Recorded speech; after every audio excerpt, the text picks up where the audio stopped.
না কচুরি ডালপুরি নাই। আজ জলখাবারে পরোটার এরকম একটা লোভনীয় থালি পেয়েছি রে ভাই। না তোমরা তো খাবে না, কারণ গ্যাস অম্বলে ভুগছো সবাই। না আমি কেন বলবো, তোমাদের বেশিরভাগ কমেন্ট পড়ে তো এটাই মনে হয়। যাই হোক, যারা খেতে পারবে না দেখো, দেখতে তো কোনো ক্ষতি নাই। ঝুমা দি আর তার মা একসাথে দোকানটি চালাচ্ছে আমাদের হাওড়া শানপুর মোড় মিতালি সংঘ থেকে একটু এগিয়ে একদম ফুটের উপর ছোট্ট এই দোকানটিতে। চলো আজ তোমাদের নিয়ে যাই। ঝুমা বৌদির দোকান বললে চিনবে নাকি পরোটা দিদির দোকান বললে চিনবে?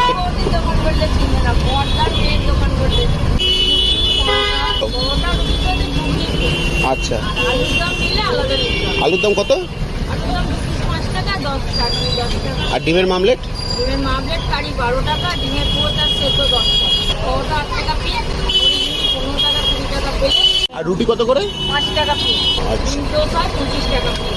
আমি 7:30 থেকে বলছি, মিনিমাম 11টা অবধি মাল থাকে না, বন্ধ কোনো থাকে না, দেখো আমি সবকিছু দিয়ে সাজিয়ে নিয়েছি, তাই এই থালিটার দাম 47 টাকা পড়েছে। তবে চাপ নিও না বন্ধু, মাত্র 15 কোটি টাকার বিনিময়ে পেট ভরে খাওয়ার ব্যবস্থা এখানে রয়েছে। আর খাবারের কোয়ালিটি গুলো বেশ ভালো। দেখ ভিডিওটা পুরোটা দেখলো আর সাবস্ক্রাইব না করে চলে গেল।